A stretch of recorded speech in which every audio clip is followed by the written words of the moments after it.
a sign. Will everything be alright? I need a sign, cause I don't wanna waste my time.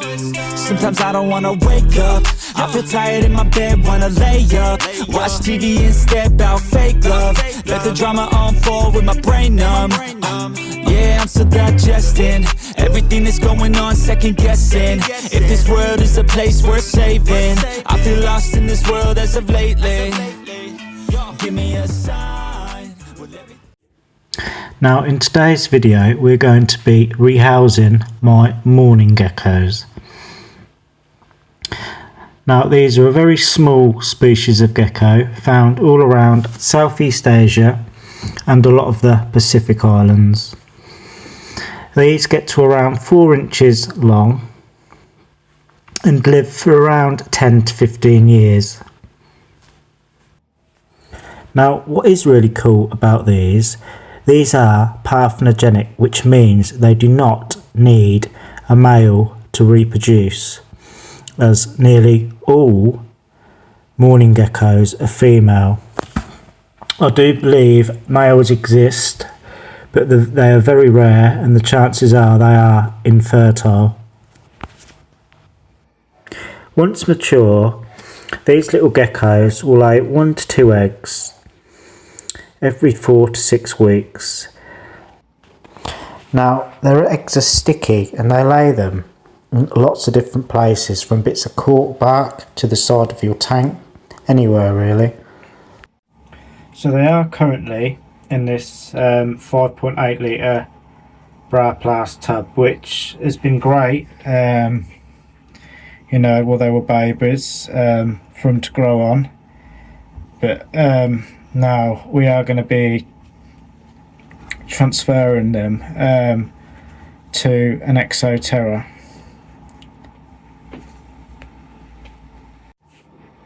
Okay, so this is what they're going to be going in. It's a 12 by 12 by 12 Exoterra. I picked it up second hand. But yeah, this is what they're going in. I have tried to make it more secure, as these guys really are escape artists. So what I've done, where the cables go through the back, I've taped all that up just with black electrical tape. I've taped just all along this lip here, and then I have heard people have had these escape from the gaps where the gaps from the doors, but I'm hoping mine are big enough not to escape. But yeah, we'll have to see with that one. And I'm going to be putting tubes in for them to lay their eggs in them, so hopefully I can just take the tubes out and hatch them in a different enclosure. But yeah, we'll see how we get on with that. So for substrate we're going to be using this mix. It's cocoa fibre, cocoa chips, there's bits of sphagnum moss in here, bits of leaf litter. It really is nice stuff. So yeah, this is what we're going to be using for substrate.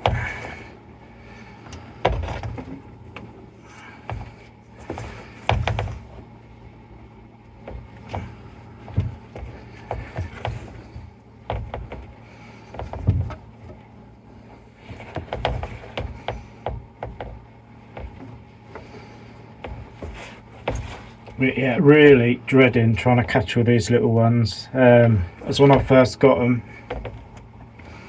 wanted to escape, and it took me ages to actually catch. So yeah, I think the idea is I'm just gonna put the glass in this viv and try and do it like that.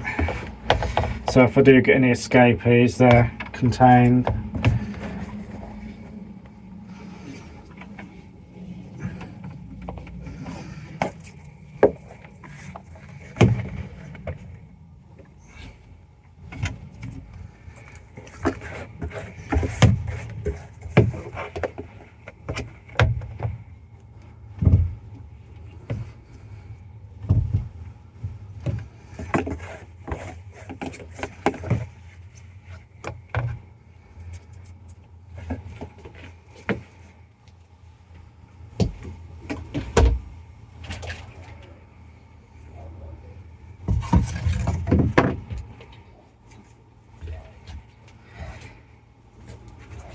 Next up, we've got some really nice pieces of cork bark. Whether this fits in or not, I don't know.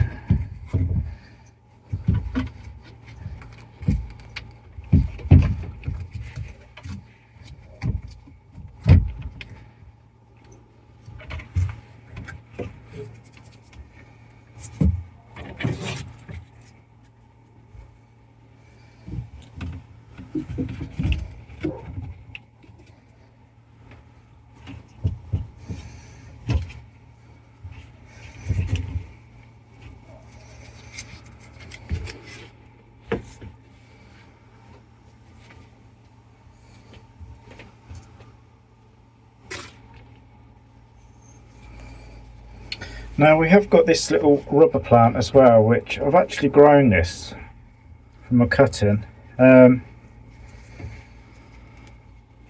So we're going to put this in here, and I'm not going to take it out of the pot as these plants do get quite big, so this won't be able to be staying in here long term. But what we will do, we'll put it in for now, and then when it does get bigger we'll swap it out for something else.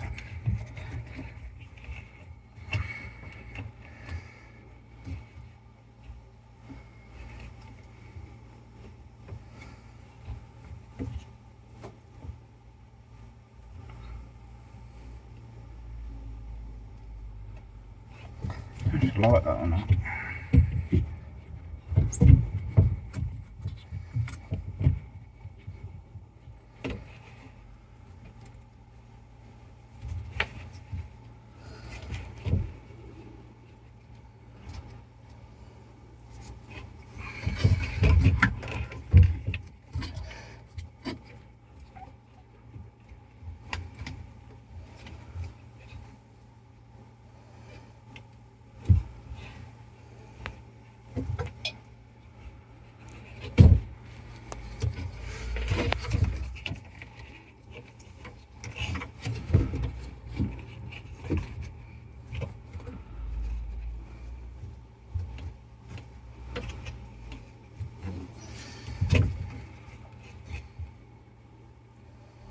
Okay, so we've had a little play around. I'm a bit more happy with it now.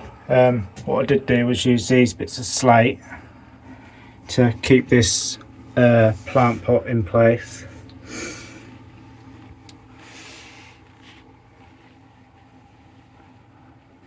But yeah, what we are going to add some pothos cuttings, which I've propagated.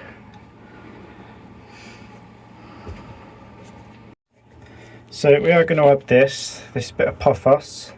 Now I've been propagating these just in a little fish tank that I've got. But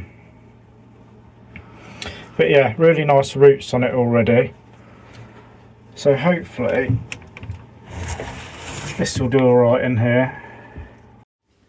So we've got the pothos in. I'm not sure whether I'd like it or not. But yeah, we'll give it a couple of months and see what it looks like once everything's grown in, and I might even add a few more little plants in here.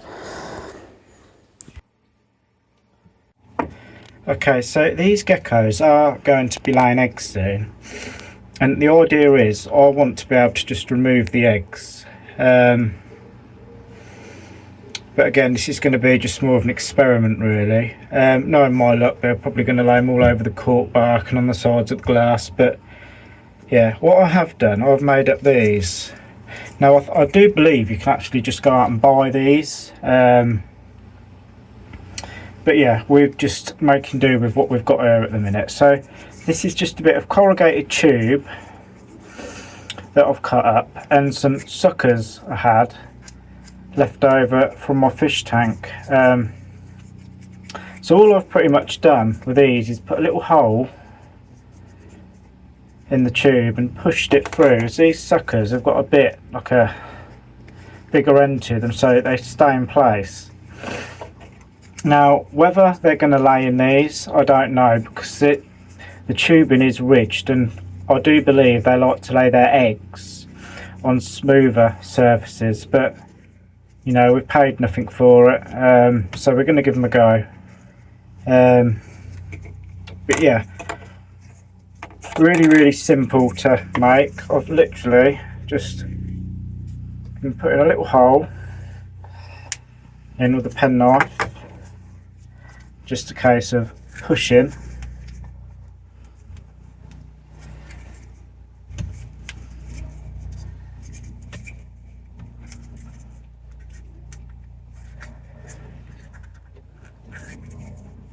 Or maybe a bit of a bigger hole.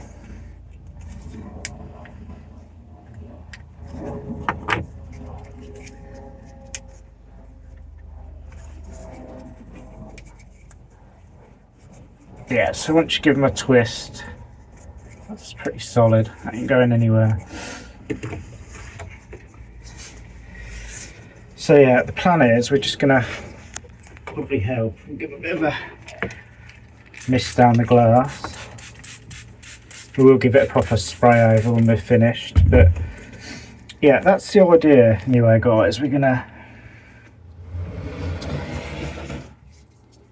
you know, stick these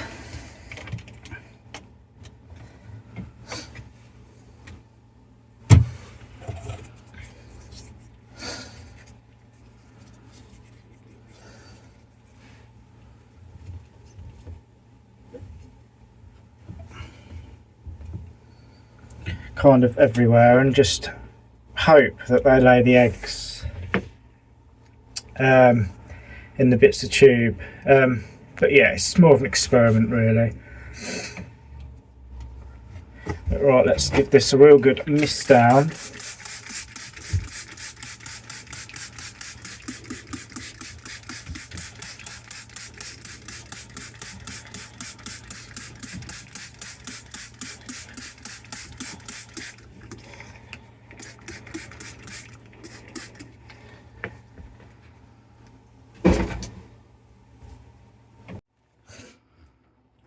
So this is the bit I've been dreading, moving these over.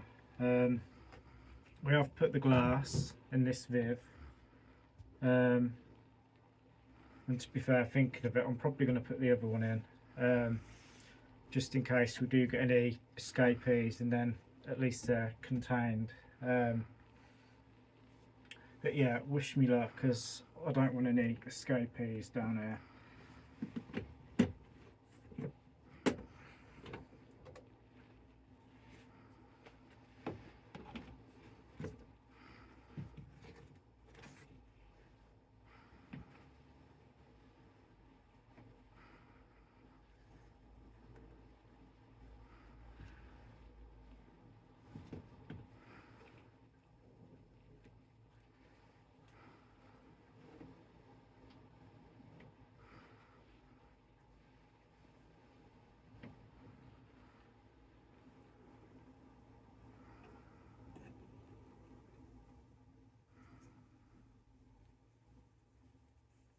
Right, but if, I think it's two we've got in this bit of tubing, so the tubing can just go in.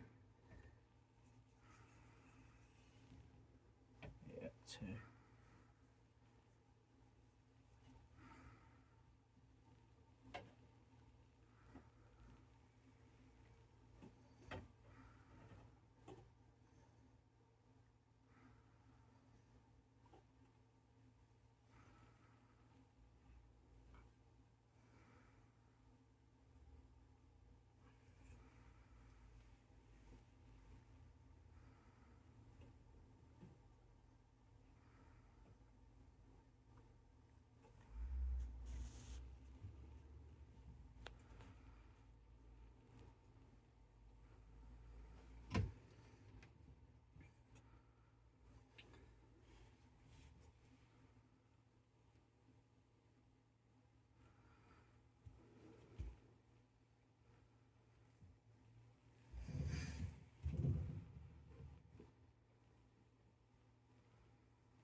Right, so we have managed to get all 6 in without any escapees. But yeah, I weren't too sure of this enclosure at first, but yeah, it's definitely growing on me a bit, and I think it will look a lot better, you know, once the plants are grown. One thing that I did just want to point out quick is these geckos do not have UVB lighting, and that is because I feed this stuff just Rehousing crested gecko diet. Now this contains the vitamin D3 in it, which is obviously what the geckos would get from the UVB light. Now I have heard quite a few people that have fed this and got UVB lighting and it's just too much for the geckos. You actually overdose them with the D3. So yeah, I just thought I'd point that out. But yeah, these guys get just a very simple diet really of Rehousing crested gecko food, this Blue River stuff which they really like, yeah, wingless fruit flies, and they'll get pinhead crickets as well. But yeah, all in all, I'm actually really happy with how this little shelf is coming on now. We've started to propagate lots of different plants on here. Yeah, just really happy with it, so how it's all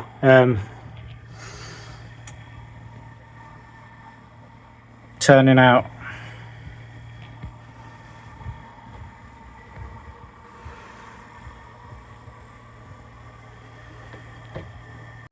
So if you did enjoy today's video, please give us a thumbs up and please consider subscribing. I'm really trying to push now for that 500 subscriber mark, and yeah, maybe even we'll do a giveaway when I do hit 500 subscribers. But yeah, if you can, please subscribe, and yeah, thanks for watching.